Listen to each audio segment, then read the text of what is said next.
thing's sticking like glue, and he's driving it hard. How about these names on the left side of your screen? Looking for their first Camping World Truck Series win and where they're running now. Oh, we got a spinner on the front straightaway. He's going to hit the wall. Golly. 66, Justin Marks. Hard into that inside wall. And so the front end of his truck totaled. And that's a shame. You come to Iowa and figure out a way to find the only wall that doesn't have safer barrier on it. He broke that wall. Yeah, they may have to do Hard. some repairs to that wall. Hard into that inside wall. Slid a long way, too, to get there.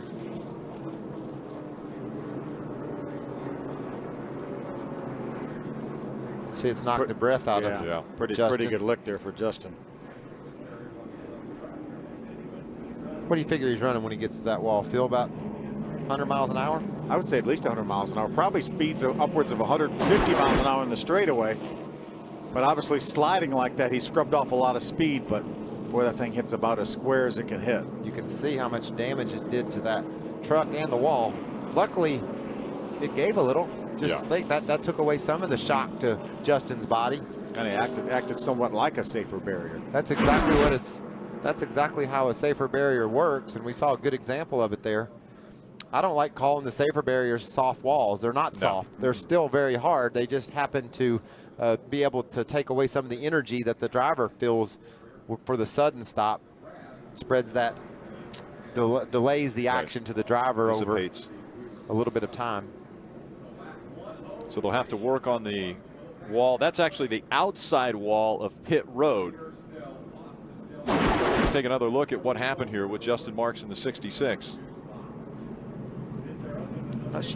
Oh, he got a little bit sideways, I think, and then there was some contact. It looked like maybe from the 9 of Max Pappas, but it looked like possibly that he got a little bit sideways first before that contact from Max. I saw those trucks, though, feel like early in the race, maybe lap 10 or 12, all over each other down the front straightaway. So sometimes you just wind up in the same area of another guy. And I don't know if Max, I saw the truck get sideways, but it looked like they were going pretty well straight when he got turned around. Yeah, you saw some campers on the back stretch, and right now they're working on that wall that Justin Marks moved out of the way. We have a red flag condition now on the racetrack as they're going to replace the section that Justin Marks moved. And we will show you why they have to replace that wall.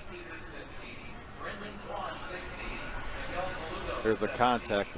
Watch Justin this. Marks. Look at that violent impact. And that's with the wall giving. Yes. Justin Marks shortening up the 66 truck after sliding out of turn number 4, making serious contact with that inside wall. We'll be back with more of the Coca Cola 200 here on Speed.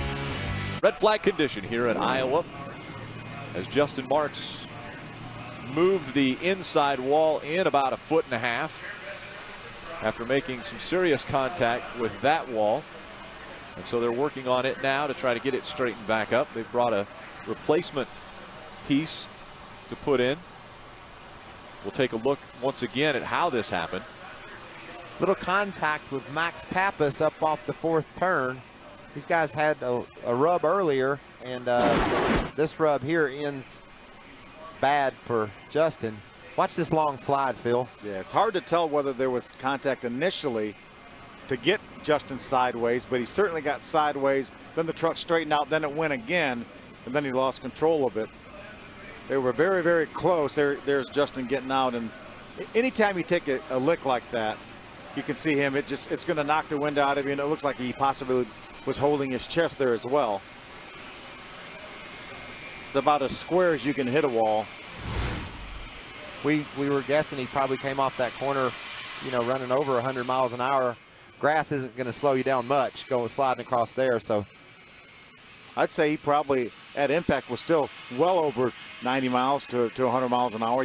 You would be going 150 or 60 at the end of the straightaway, but obviously it happened so early off the corner that he wasn't up to full speed.